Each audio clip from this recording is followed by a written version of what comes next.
Et bonjour à tous, j'espère que vous allez bien. On se retrouve pour un test matériel et aujourd'hui, dans cette vidéo, j'ai le plaisir de vous présenter mon test de deux produits, de la gamme Intense, donc de la marque Millet, de la gamme Intense, plus précisément Intense Pro. Je vais revenir dessus dans 2 secondes. Je vais vous présenter mon test du Intense Pro 5 litres, le sac Intense Pro 5 litres de Millet. Et puisque en fait, je trouve que les produits se complètent et ils ont été pensés avec beaucoup de similitudes, je vais vous présenter également la ceinture Intense Pro de Millet. Comme d'habitude, je vous précise que ce test n'est pas rémunéré et la marque m'a fourni le matériel pour qu'il soit réalisé. Je les en remercie. Si ça vous va, je vous propose qu'on divise la vidéo en 2 parties. Je vais d'abord vous parler plutôt du sac. On va mettre la ceinture de côté. Je vais plutôt vous parler du sac et ensuite on parlera de la ceinture et de pourquoi est-ce que je vous présente les deux dans la même vidéo. Juste un poil de contexte pour commencer. Qu'est-ce que c'est que ce sac? Alors, le Intense Pro 5 litres de Millet, c'est un des sacs de la marque. Il faut, pour comprendre un petit peu comment se positionne ce sac et comment est-ce qu'il a été pensé, je pense que c'est important de juste rapidement replacer la gamme Millet ou parler 2 secondes de la gamme sac Millet. En fait, il y en a plusieurs. Il y a le Intense 5 litres, le Intense 15 litres, donc Intense 5 plutôt pour les distances courtes, Intense 15 plutôt pour les ultras. Il y a également le Trilogy Sky qui est un sac, donc les deux Intense, c'est plutôt des sacs de trail. Le Trilogy Sky, c'est plutôt un sac multisport montagne, c'est-à-dire qu'il va faire pour moi, j'ai l'impression, un autant trail que skyrunning, que alpi, rapide, montagne engagée, parce que typiquement, il a des matériaux plus résistants, des zones de renfort, il a un porte-piolet, il a des structures pour porter du portage de baudrier, typiquement, de sangles, de cordes, etc. Donc c'est le Trilogy Sky, il existe en 5 litres et 25 litres. C'est un sac qui va être à la frontière entre, je pense, trail et montagne rapide, alpi rapide. Donc ça, c'est les Trilogy Sky. Et ensuite, donc si on revient dans la gamme trail, il y a le Intense 5, le Intense 15, et il y a 2 autres sacs qui sont orientés plus performance que le Intense 5 et le Intense 15. C'est le Intense One, donc c'est un sac qui est 100% made in France. Je l'ai pas en test, peut-être que je vous en fais le test dans pas longtemps, parce qu'il m'intrigue ce sac. Et bref, le Intense One, c'est un sac ultra performance, très courte distance, très léger, avec 2 flasques de 250. Bref, c'est vraiment un tout petit volume pour des formats très courts et très rapides. Et ensuite, on a le Intense Pro, donc le sac que je vous présente ici, qui est pour moi le sac haute performance, la version haute performance du Intense 5. On le voit si on regarde un petit peu les caractéristiques, donc les structures sont assez similaires, il y a des différences, mais les structures de sac, les sacs se ressemblent quand même de manière générale. La gamme Pro, c'est plutôt la gamme performance de Millet. On retrouve des similitudes entre le Intense 5 et le Intense Pro 5.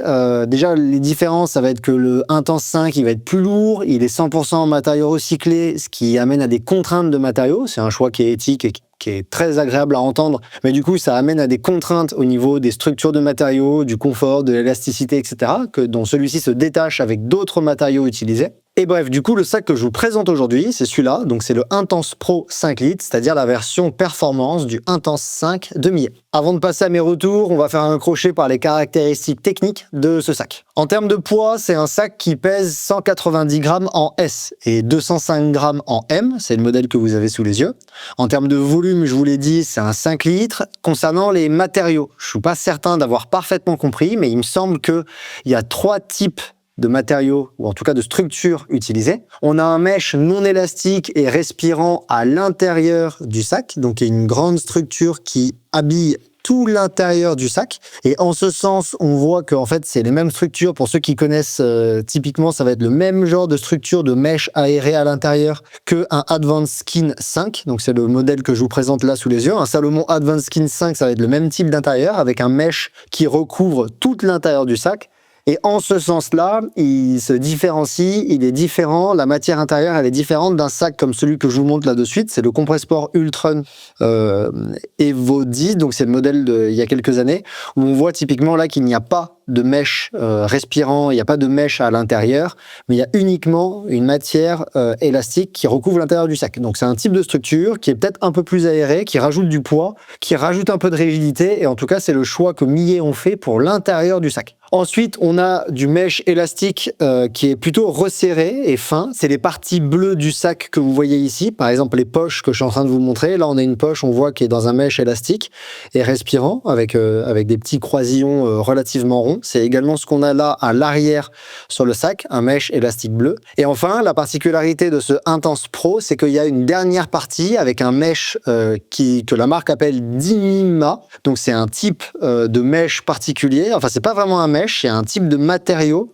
comme vous voyez ici, qui est extensible en 4 dimensions. Comme vous pouvez le voir, je peux l'étendre de haut en bas, de droite à gauche et également en diagonale, donc il s'étend vraiment partout. C'est un mesh c'est un matériau qui est ultra léger, ultra respirant et qui permet de gagner en poids et en confort sur le sac. Et du coup, c'est exactement les parties que vous voyez là en noir avec du quadrillage. En termes de poches, on en compte 9 sur ce sac, à savoir qu'il y a, comme d'habitude, 2 poches à flasque à l'avant avec des élastiques qui ont pour but de maintenir la tête des flasques.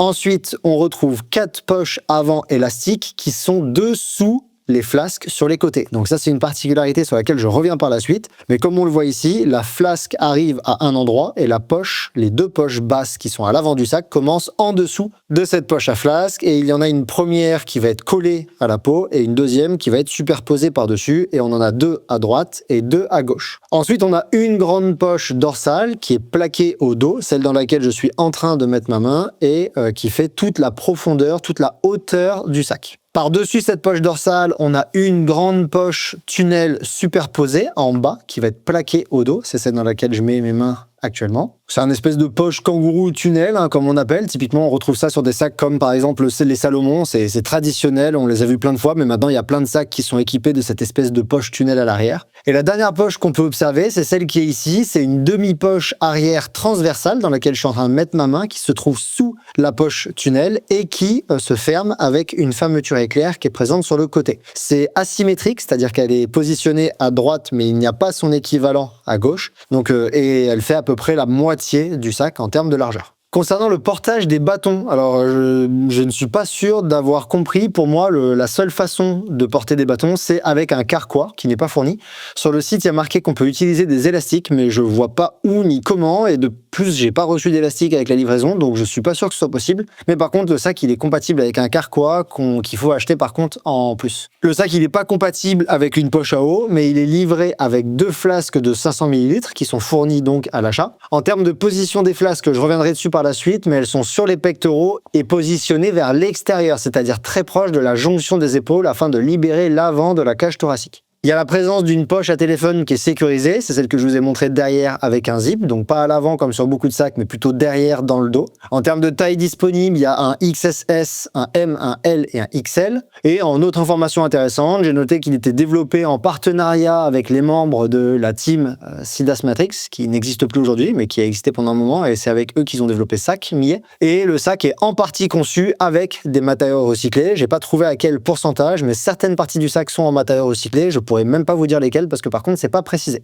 En termes de prix catalogue, ce sac il est à 180 €. Alors là, pour commencer, première chose que je vous dis dans le test, je viens de dire une bêtise. En fait, il y a une 10e poche, bon, qui est toute petite, hein, mais je viens de voir en rangeant le sac, que je viens d'apercevoir, je m'en étais pas du tout rendu compte à l'utilisation et pourtant ça fait un moment que je l'ai ce sac. Je viens de voir qu'il y avait une petite poche supplémentaire sur l'épaule gauche avec un sifflet dedans. Donc il y a une toute petite poche là qui doit faire 4 cm de haut, environ 4 cm de haut et peut-être 3 de large, donc il y a un petit carré, peut-être une petite poche à déchets avec un petit sifflet à l'intérieur, donc voilà, ça c'était... Bah voilà, maintenant vous le saurez, je viens de découvrir ça sur le sac, voilà. Alors, contrairement à ce que peut laisser penser la découverte de cette poche en live pendant le test, ce sac je le possède depuis longtemps et je l'ai quand même vraiment beaucoup utilisé, en fait je crois que je lui ai mis quasiment 150 km, parce qu'en fait je l'ai reçu un peu avant que je réalise l'échappée belle, donc j'ai fait plein de sorties avec lui pendant que justement je préparais cette course, mais vraiment plein, avec des sorties qui faisaient 8 ou 9 heures directement avec ce sac, et en fait après, j'ai arrêté de l'utiliser, je me suis concentré sur le matériel que j'allais utiliser pendant la course, et après je l'ai repris, je suis parti en vacances, donc j'ai couru avec toutes mes vacances, et du coup là,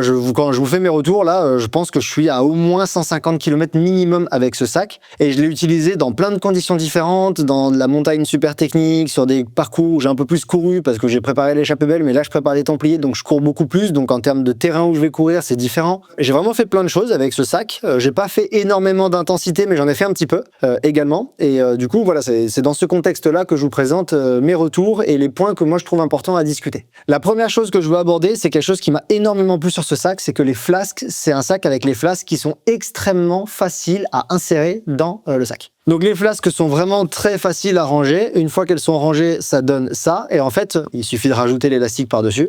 Et en fait, la raison pour laquelle les flasques sont extrêmement faciles à ranger, c'est parce que contrairement à la grande majorité des sacs qui sont présents sur le marché, pour pas dire tous les sacs, peut-être que le Wise, c'est le seul qui échappe également à cette règle actuellement, mais encore, il y a quand même un chevauchement entre les deux. C'est que là, vous le voyez, une fois que la flasque est rangée, la flasque est complètement par-dessus la poche. Ce qui fait qu'il n'y a jamais de conflit entre ce que la poche contient et le rangement de la flasque, qui est une des raisons pour lesquelles parfois c'est assez compliqué de rentrer une flasque en entier. Donc ça, c'est quelque chose qui est extrêmement agréable, je trouve, à l'utilisation. Le fait qu'on puisse sortir et ranger les flasques ultra facilement, je pense que c'est un des sacs sur lesquels la manipulation est la plus facile que j'ai pu tester. Il y a également quelque chose qui est vraiment intéressant avec ces flasques et je trouve qu'elle a été très bien pensée et qui dénote par rapport à d'autres sacs du marché, c'est que les flasques sont très hautes. En fait, c'est possible de boire absolument sans les mains. Quand on utilise le sac, la tétine, elle arrive quasiment ici, donc elle ne gêne pas la tête, mais il suffit de tourner la tête pour voir que en fait la tétine elle est au niveau de la bouche. Je vais vous le montrer immédiatement en enfilant le sac. Quand vous l'avez ici, comme vous pouvez le voir là, j'ai directement la tétine au niveau de la bouche et ça c'est extrêmement agréable. C'est par exemple un reproche que je faisais sur le sac Wise, à savoir que les flasques sont trop basses et que parfois c'est compliqué d'avoir accès à la flasque. Et en fait là c'est pas du tout quelque chose qu'on a parce que justement le positionnement est super haut et moi j'ai trouvé ça extrêmement agréable de juste tourner la tête et boire. Donc ça c'est vraiment cool. Et l'autre chose que je trouve agréable avec ces flasques, en tout cas je trouve que vraiment le travail qui a été fait sur les flasques il est vraiment cool. Il y a un petit point d'amélioration à mon avis, mais quand même ce qui a été fait pour l'instant c'est super cool. L'autre point qui est vraiment intéressant c'est leur positionnement qui est large. Vous l'avez vu là quand j'ai mis le sac, en fait les flasques, contrairement à la majorité des sacs qui ont les flasques plutôt au niveau du centre des pectoraux, là on a des flasques qui sont largement sur les côtés. Donc elles sont au niveau des épaules. J'avais un petit peu peur que ce soit gênant au début, ça ne l'est pas du tout. J'ai jamais eu l'impression que mon bras rentrait en conflit avec la flasque. C'est juste surprenant par rapport à la largeur du sac. Mais il y a deux points intéressants avec ça, deux choses intéressantes avec ça. C'est premièrement que ça libère la cage thoracique. Les flasques ne viennent pas par-dessus bien serrées à ce niveau-là.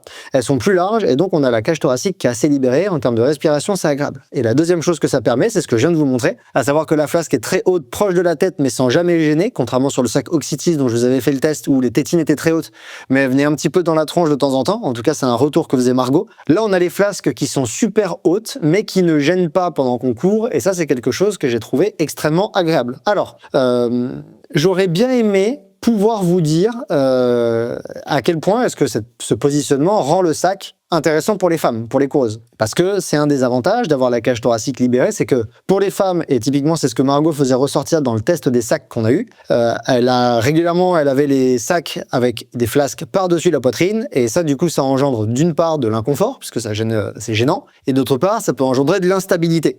Là malheureusement, Millet ne nous a fourni le sac que pour moi, donc qu'un test homme. J'aurais bien aimé avoir la version féminin pour pouvoir savoir si Margot, ça lui faisait des bonnes sensations, le fait d'avoir du coup la poitrine libérée avec les flasques sur les côtés. J'ai le sentiment que ça peut être intéressant, que ça peut être bénéfique. Malheureusement, je peux pas vous le confirmer parce qu'on n'a pas pu tester la version femme. Peut-être que ça viendra un jour, mais en tout cas, j'ai le sentiment que justement le fait de libérer la cage thoracique, ça peut pour les coureuses féminines libérer la poitrine, avoir le sac au niveau des épaules et donc peut-être avoir plus de confort et de stabilité au niveau de la poitrine. Donc ça, c'est quelque chose qui est à confirmer. Je peux pas vous l'affirmer maintenant parce que mon sac est beaucoup trop grand pour Margot. Mais voilà ce que j'en pense là de suite. Alors Margot, elle est en train de préparer plusieurs tests de sacs féminins. J'espère qu'on aura l'occasion d'intégrer celui-ci au test, mais c'est pas sûr. On n'a pas toujours le matos pour les hommes et les femmes malheureusement par les marques. Concernant la stabilité générale du sac, il faut savoir qu'elle est bonne. Le sac, de manière générale, il est assez stable. J'ai quand même quelque chose à dire là-dessus à un niveau, mais sinon, si j'exclus ce point spécifique, de manière générale, c'est un sac qui est très stable. J'espère que vous le voyez sur les images. Globalement, il n'y a rien qui bouge. Dans les poches avant, c'est très stable. Il n'y a rien qui sort vers le haut, comme j'ai pu avoir sur certains sacs. Le matériel, il reste quand même bien en place, donc ça, c'est top. Et je trouve que la stabilité, elle a été quand même pas mal améliorée par rapport au Intense 5 que j'avais testé il y a 2 ans sur la chaîne. C'était un des premiers tests que j'avais réalisé, qui manquait quand même pas mal de stabilité, et ça a été amélioré. La stabilité arrière, elle est parfaite. J'ai absolument rien à dire. Tout ce qui est à l'intérieur du sac, à l'arrière, c'est nickel. Ça bouge vraiment pas. Donc ça, c'est très bien. La seule zone d'instabilité que j'ai remarqué sur le sac, c'est les flasques quand elles se vident un peu. Ça, je trouve ça dommage quand même. C'est quand même rare aujourd'hui les sacs qui ont de l'instabilité au niveau des flasques. Et pourtant, c'est un peu le cas de ce sac-là. Il faut savoir que ça va bouger légèrement. Alors, je dis légèrement parce qu'en fait, quand je compare par rapport aux sacs les plus stables du marché, il y a du mouvement. Je vous le montre en image. Il y a du mouvement. Je peux pas dire le contraire. On peut le sentir un petit peu, mais c'est pas dramatique. J'ai déjà vu des sacs qui bougeaient beaucoup plus. Donc voilà. Simplement, en fait, je pense que ce qui a été fait, c'est que ces poches-là, elles sont ultra simples. Donc les poches qui contiennent les flasques, elles sont ultra simples à utiliser. Les flasques rentrent très très bien dedans. Mais par contre, je pense qu'elles sont légèrement trop larges parce que comme vous le voyez, là, je peux encore quand même bien les tendre. Comme c'est un matériau qui est ultra élastique, bah, je peux encore bien le tendre. Ce qui fait que quand la flasque est pleine, c'est stable, ça bouge pas. Par contre, dès qu'elle se vide un peu, la flasque n'est pas assez maintenue par le matériau ultra élastique et du coup, il y a un petit peu de mouvement. Donc ça, c'est quelque chose que j'aimerais bien voir améliorer. Je pense que Millet peut vraiment améliorer par rapport dans le futur et proposer du coup un sac qui a une stabilité de flasque à la hauteur du reste du sac parce que le reste est quand même très stable. Un autre point que je trouve réussi et agréable, c'est le fit général du sac. Le fit, il est proche. La coupe, elle est assez ajustée. On a bien l'impression d'avoir justement un gilet et pas forcément un sac, même si j'utilise sac depuis tout à l'heure dans la vidéo. Donc ça, c'est cool. Et également l'ergonomie, l'accessibilité, elle est bonne. À part la poche arrière qui prend tout le dos, quasiment tout le sac en fait est accessible. La poche arrière, là, on peut y avoir accès. Celle dans le dos et celle zippée, on y a accès sans aucun problème, sans enlever le sac. Les poches avant également. Donc ça, c'est quand même cool. C'est un sac qui a une bonne accessibilité et une bonne ergonomie. Maintenant, il y a quelques points zones d'ombre, je pense, qui sont intéressantes à connaître également et à mentionner, en tout cas que moi j'ai noté à l'utilisation. Déjà, c'est un sac, je trouve, qui est moins élastique que d'autres du marché. Peut-être à cause de sa doublure en mèche rigide, peut-être à cause de ces parties bleues là qui sont quand même moins élastiques que les parties noires qui ressemblent à d'autres parties, à d'autres sacs que j'ai pu tester, comme par exemple le Compressport, là on voit qu'il est très élastique. Et du coup, c'est un sac qui est un peu moins élastique et qui est un peu plus rigide et qui du coup va avoir un confort un poil plus bas que d'autres sacs du marché. Donc bon, c'est pas un sac qui est inconfortable, mais c'est vrai que du coup, si on en a essayé d'autres, parfois on a un peu on ressent un poil moins de confort sur le Millet par rapport à d'autres. Alors, la contrepartie, c'est la robustesse, parce que par contre, on voit que le sac, il est complètement nickel, malgré des zones où je suis passé, où je l'ai frotté, etc. Et je pense que les matériaux utilisés sont très robustes, c'est pas un sac qui va lâcher. Donc, on a une grande robustesse, mais par contre, on peut manquer un petit peu de confort, en tout cas à mon avis. Le seul point sur lequel je pense qu'il y a un confort à améliorer, mais ça, on peut le faire nous à la maison, c'est en fait ça. Les sangles à l'avant, dont je vous reparle dans quelques instants, elles ont des espèces de gros nœuds là, et je trouve que ces gros nœuds, ils appuient sur la cage thoracique, surtout au niveau d'en bas.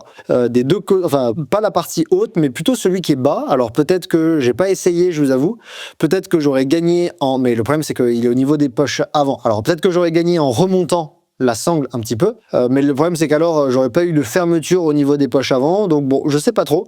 C'est vrai que ce petit nœud là, en fait, c'est une petite cordelette élastique rigide et ça peut manquer un petit peu, ça peut générer un petit peu d'inconfort. Alors, je pense qu'il suffit de mettre par exemple un petit bout de scotch autour ou quoi, si jamais c'est inconfortable. Après, il faut savoir que moi je suis assez fin, j'ai une cage thoracique qui est assez prononcée, qui est assez marquée, donc peut-être que c'est très personnel et que d'autres personnes n'ont pas vécu ça. Puisque je suis en train d'en parler, je vous précise que ces attaches, alors elles sont vachement bien, c'est un système qu'on n'a jamais vu en fait. Ça coulisse et après on vient la clipser comme ça et là ça ne coulisse plus, donc ça c'est vachement sympa et je trouve que c'est très facile d'utilisation, donc j'ai bien aimé ce système d'attache. C'est juste qu'en fait c'est un crochet qui vient choper une petite cordelette de l'autre côté et en fait c'est pas si facile que ça. Donc en fait une fois que vous l'avez fait une fois, ça ne bouge pas, ça c'est clair, il n'y a pas de problème. Par contre si vous l'enlevez et vous le remettez, des fois il faut s'y prendre à 3, 4, 5 fois pour que ça accroche dans la cordelette de l'autre côté pour de vrai. Donc ça des fois peut-être que ça aussi sera amélioré, je sais pas, faire des cordes un poil plus fines pour que ça accroche plus facilement ou une tête un peu plus grosse, je sais pas. Mais voilà. La dernière chose que je voulais vous dire, c'est que la poche zippée là, je trouve qu'elle est un petit peu bizarre. Alors, on peut mettre des choses dedans. Typiquement, moi, j'y mettais pas mon téléphone parce qu'en fait, ça donne une certaine asymétrie au sac. Et ça, j'ai trouvé ça un peu bizarre. C'est pas très grave, mais en fait, ça fait que dans le dos, comme cette poche, elle est à demi, dans le dos, si vous l'utilisez avec beaucoup de matériel dedans, ça va faire une couche. Donc, vous avez d'abord le matériel qui est dans le sac. Par-dessus, vous remplissez cette demi-poche. Par-dessus, vous remplissez la poche tunnel. Et en fait, ça va faire une espèce de petite boule, là, si vous mettez beaucoup de choses dedans, qui est un petit peu bizarre. Donc, je sais pas pourquoi cette poche JP, ils l'ont mis derrière et pas à l'avant. La seule chose que je sais, c'est que du coup, moi, je mettais dedans des choses un peu basiques et plates. Typiquement, je mettais un bœuf, des gants, un cache-cou, mes clés, et c'est tout. Donc, je mettais pas du gros matos pour pas que ça déséquilibre un peu le sac et que ça fasse une petite boule avec 3 couches de ce côté-là et pas de l'autre côté. Bon, voilà. Donc, c'est à peu près tout ce que j'ai à vous dire sur ce sac. Moi, je pense qu'il est quand même vraiment bien. Il a un bon rapport qualité-prix. Il est performant, il est durable. Il propose plein de choses qui sont vraiment intéressantes et bien pensées. J'aime beaucoup le fait qu'en fait, les flasques soient très faciles à ranger, très accessibles. Ça, c'est quand même quelque chose que je trouve vraiment agréable. J'aime bien aussi ce positionnement assez large qui permet de libérer la cage thoracique, qui peut être quelque chose que certains recherchent. J'espère que c'est le cas chez les femmes et que ça libère également la poitrine, donc que c'est confortable, mais j'ai pas pu le tester. Et donc voilà un petit peu ce que j'en pense de ce sac-là. La seule chose qu'il faut garder en tête, c'est que c'est un 5 litres. Et du coup, c'est ni positif ni négatif, ce que je dis là, c'est un 5 litres. C'est-à-dire que vous pouvez pas mettre dedans une quantité de matériel conséquente. C'est un 5 litres. Et il est rapidement rempli. Je répète, c'est un 5 litres. Et du coup, c'est dans ce contexte-là que moi, j'ai trouvé intéressant de rajouter la ceinture. Et c'est pour ça que je vais vous présenter maintenant le test de la ceinture, parce que je trouve que les deux outils, les deux matériels se combinent, s'harmonisent extrêmement bien. Donc en fait là, la ceinture que je vous présente, c'est la Intense Pro de Millet. Donc c'est exactement pareil que pour les sacs, sauf que là il n'y a que 2 itérations possibles. Dans la gamme de Millet, on retrouve plusieurs ceintures, la Intense et la Intense Pro. Elles ont des conceptions, donc la Intense Pro a une conception un petit peu différente de la Intense, et les 2 plus grandes différences que j'ai notées, c'est que la Intense à l'arrière, elle a une poche zippée que la Intense Pro n'a pas. Elle a, entre guillemets, uniquement une poche en mèche. Et l'autre différence, c'est qu'à l'avant de la Intense Pro, on a une bande, c'est constitué d'un Dyneema, donc cette matière noire élastique dans les 4 dimensions là dont je vous parlais au préalable, qui est extrêmement élastique et respirante, qui n'est pas présente sur la Intense. Donc c'est juste ça fait une conception qui est un petit peu différente. Du coup, la Intense, elle est un peu plus lourde, celle-ci, elle gagne en poids. Et du coup, je vous présente celle-là qui est présentée comme étant plus orientée compétition, performance, avec des matériaux un peu plus techniques. Alors un petit crochet par ses caractéristiques techniques, c'est une ceinture qui pèse 90 grammes en XSS, j'ai pas son poids en plus lourd. Elle fait environ 1 litre, voire un petit peu plus, elle fait 12 cm de hauteur. En termes de positionnement, c'est un positionnement bas sur les hanches. Elle a 4 poches que je vous présente ici. La poche à l'avant qui est faite pour accueillir plutôt une flasque dans ce matériau de Dyneema, comme vous le voyez, elle est assez grande cette poche, et typiquement on peut faire rentrer dedans une flasque. Typiquement la flasque Millet, ça fait exactement cette dimension-là. Ensuite, on a des espaces de rangement sur les côtés. Donc, on a celle-ci là positionnée sur la gauche de la ceinture avec un petit crochet pour les clés. Et on en a une autre positionnée sur la droite de la ceinture avec cette fois à l'intérieur, que cette fois j'ai pas raté, un petit sifflet. Et enfin, on a la poche à l'arrière qui en fait est compartimentée. Donc, c'est 4 poches, mais en fait, il y en a une petite 5e cachée, mais c'est toujours dans la 4e poche. On a donc cette grande poche à l'arrière qui permet de ranger beaucoup de choses. Et on a cette poche compartimentée à l'arrière, comme vous le voyez, là ça fait à peu près la taille d'un téléphone. En tout cas moi là c'est ce que je rentre dedans, c'est la taille d'un téléphone typiquement. Si vous mettez typiquement votre téléphone et une veste, cette poche là elle est parfaite, je pense que c'est pour ça qu'elle a été pensée. Et donc ça c'est dans la grande poche arrière qui également a de la place, et comme vous le voyez ici, je vous le montre directement, vous avez des sangles qui permettent un portage des bâtons, et ces sangles permettent de porter les bâtons légèrement dessous la ceinture. Alors il faut savoir qu'une fois que vous les aurez serrés, les bâtons seront plutôt au niveau ici, là, c'est-à-dire sur le bas de la ceinture, mais c'est-à-dire que les bâtons ne recouvrent pas complètement l'arrière de la ceinture, mais ils vont recouvrir à peu près la moitié de l'arrière de la ceinture à cause de ce positionnement des sangles. Ces sangles-là, on peut les resserrer avec les boutons, avec les petits objets là, les petits passants que je manipule en ce moment sur la vidéo, et ça permet de porter les bâtons. En taille disponible, il y a du XSS, du M, du L et du XL. Et en autre information intéressante à noter, c'est qu'il y a des petits inserts en mousse dans la poche avant, c'est ce que je vous montre ici, qui est à l'intérieur de la poche avant, et en fait qui sont relativement moelleux et qui permettent de prévenir que le contenu de la poche avant, ils viennent appuyer sur le ventre, et donc ça améliore un petit peu le confort. On a les petites clés, le sifflet que je vous ai montré. Il faut également noter que elle aussi, cette ceinture, elle a été développée en partenariat avec la team Sidas Matrix. Et en termes de prix catalogue, elle est proposée à 60 €. Donc cette ceinture, je l'ai testée pendant la même durée que le sac et je les ai beaucoup utilisées en complément de l'un de l'autre, mais je l'ai également utilisée elle toute seule pendant énormément de kilomètres et plein de contextes différents. Et il faut savoir que la première chose que je veux dire, c'est que je trouve que c'est une excellente ceinture. Ça fait partie des meilleures ceintures que j'ai testées et je suis extrêmement content de pouvoir vous la présenter parce que je trouve que c'est vraiment une ceinture qui est excellente et qui a été extrêmement bien pensée. La première chose que je veux dire, c'est qu'en fait, elle est très confortable. C'est vraiment une ceinture qui a beaucoup de confort. C'est peut-être lié aux inserts en mousse qui sont présents à l'arrière, mais c'est une ceinture qui est très confortable et qui est également très fonctionnelle. C'est-à-dire que moi, j'aime bien cette compartimentation en plusieurs poches. Une poche à l'avant, 2 poches sur les côtés, une poche avec rangement à l'arrière. Je trouve ça vraiment pas mal. Et donc, c'est une ceinture qui a une bonne ergonomie, une bonne accessibilité. Et l'accessibilité, j'aime bien aussi parce qu'elle est favorisée par ces petites languettes qu'on ne retrouve pas sur toutes les ceintures d'huile, de plus en plus quand même, mais qui permettent de facilement attraper, même quand on a les doigts fatigués, un peu, les doigts mouillés, etc., qui permettent de facilement attraper les ouvertures et de venir les tirer. Donc ça, c'est quand même quelque chose qui est assez agréable et je trouve que autant en termes de confort que d'accessibilité, de fonctionnalité, elle est très bien. Également, je trouve que c'est une ceinture qui est très stable. Il y a beaucoup de ceintures qui sont instables et je pense que la stabilité des ceintures, c'est quelque chose qui est compliqué. C'est une ceinture qui est super stable et qui montre que en fait, il n'y a pas grand-chose qui bouge. En tout cas, c'est ce que j'ai remarqué à l'effort. Autant les poches sur les côtés que les flasques à l'avant. En plus, je vous dis ça alors que très souvent, je pars à l'avant. Très souvent, dans une ceinture, moi, je mets une grosse flasque de 600 ml avec des électrolytes. C'est-à-dire que du coup, je mets pas 500, je mets 600. Je pense pas qu'elle soit parfaitement faite pour ça, mais c'est ce que je fais régulièrement. Et en fait, même dans ce contexte-là, par exemple, la flasque à l'avant ne bougeait pas. Bon, les flancs, c'est facile de pas les faire bouger parce qu'ils sont à des zones stratégiques et il y a très peu de poids. Et de même à l'arrière, je trouve que la stabilité de ce qu'on met à l'arrière, ça a pas tendance à sortir, ça bouge pas, c'est quand même vraiment agréable. La seule chose qui bouge un peu, mais c'est quand même acceptable, c'est vraiment loin d'être catastrophique.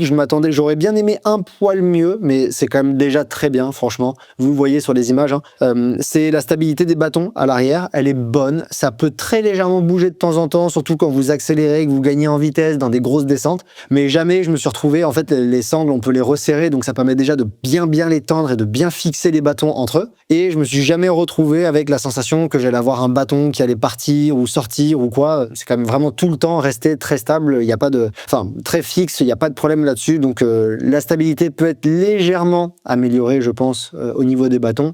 Mais ça reste quand même dans le haut du marché par rapport à ce qu'on connaît en termes de stabilité. Après, il faut comparer ce qui est comparable. C'est-à-dire que Millet, ils ont fait le choix de laisser la poche arrière accessible et de pas mettre un tunnel. Si je prends l'exemple de la Instinct que je vous avais fait en test sur Instagram, on a un tunnel avec des bandes à l'intérieur, donc on range les bâtons, ça bouge pas du tout, c'est sûr, mais du coup ça condamne en grosse partie la poche arrière. En tout cas, c'est compliqué d'utiliser la poche arrière avec les bâtons rangés à l'intérieur, donc effectivement c'est très stable, mais du coup on a également une ceinture qui est plus grosse, plus lourde, avec cette poche-là en tunnel qui est très bien exactement, mais c'est pas un maintien par sangle. Donc voilà, je pense qu'il faut comparer ce qui est comparable, et dans la catégorie maintien par sangle, c'est quand même bien ce qui est proposé là. J'ai trouvé ça bien également d'avoir ce positionnement des bâtons plutôt en dessous, légèrement en dessous de la ceinture. Alors ce sera pas parfaitement en dessous, mais c'est un peu en dessous, ce qui vous donne la moitié de la poche arrière possible, utilisable.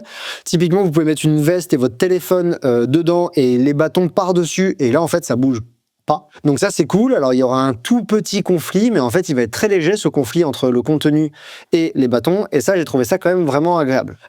Donc voilà, c'est à peu près tout ce que j'ai à vous dire sur cette ceinture qui vient bien compléter le sac. Je me suis quand même posé 2-3 petites questions. Par exemple, c'est pas vraiment un défaut, mais je me suis demandé pourquoi il y avait des inserts en mousse à l'avant et pourquoi il n'y en avait pas à l'arrière de la ceinture, alors qu'à l'arrière, c'est là où on va avoir les bâtons, c'est là où il risque d'y avoir le plus de matériel, justement, avec cette espèce de superposition de couches dont je viens de vous parler. Donc les inserts en mousse, je trouve que c'est une très bonne idée. À l'avant, ok, ils protègent de la flasque, mais c'est pas ce qui fait le plus mal au ventre, quand même, une flasque. Du coup, je me demande pourquoi il n'y a pas au moins les mêmes à l'arrière. Et ça, c'est peut-être quelque chose qui serait cool à ajouter sur une Intense Pro 2. Donc c'est pas vraiment un défaut, mais c'est vrai que c'est surprenant. Pour moi, le seul et unique point négatif, bon, c'est pas un point négatif, mais il faut que vous l'ayez en tête, c'est que le guide des tailles est incorrect. En tout cas, moi, c'est ce à quoi j'ai été confronté. Mon tour de taille, mon tour de hanche, parce que c'est le tour de hanche qui est demandé pour cette ceinture, je le connais par cœur parce que justement je fais du test matos régulièrement, donc je l'ai mesuré 50 fois et en fait j'ai pris, donc ça me donnait M et en fait j'ai dû prendre XSS parce que M c'était beaucoup trop grand et du coup faites attention au guide des tailles, peut-être n'hésitez pas à prendre une taille en dessous ou à commander 2 tailles et à renvoyer celle qui ne vous va pas, mais je vous conseille vraiment d'essayer parce que du coup là je vous fais le test d'une taille qui en théorie ne me correspondrait pas, mais en réalité XSS c'est ma taille, donc le guide des tailles me dit que c'est pas la bonne, mais en fait c'est la bonne. Donc voilà, faut juste faire attention à ça. Et pour moi, c'est ça le plus gros défaut, enfin le plus gros problème avec cette ceinture. Sinon, c'est vraiment une des meilleures ceintures du marché à mes yeux. Et je suis très content d'avoir pu la tester parce que ça fait partie des ceintures que j'utilise le plus aujourd'hui, justement parce que je la trouve vraiment réussie. Voilà, c'est tout pour ce test de la ceinture Intense Pro et du sac Intense Pro. J'espère que ce test-là répond à des questions que vous pourriez vous poser sur ces matériels. J'ai peut-être pas tout abordé, j'ai peut-être pas pensé à tout. Il y a certainement des choses que vous vous posez, des questions que vous vous posez que je n'ai pas répondu dans la vidéo. N'hésitez pas à me mettre un commentaire et je vous réponds le plus vite possible. Je serais ravi de vous dire un petit peu ce qu'il en est concernant ces zones d'ombre que j'ai pas éclaircies dans la vidéo. Si jamais vous êtes convaincu et que vous décidez de faire l'acquisition d'un des deux produits, n'hésitez pas, en tout cas je vous invite à utiliser un des liens affiliés qui est présent en description de la vidéo. Ça rétribue dans une petite mesure mon travail et du coup ça m'aide avec la chaîne Courir Mieux, donc je vous remercie beaucoup. Et bah moi je vous dis à très bientôt pour un autre test matériel ou pour un nouvel épisode du podcast Courir Mieux. Si jamais vous ne le connaissez pas, allez jeter un œil. Voilà, à très bientôt.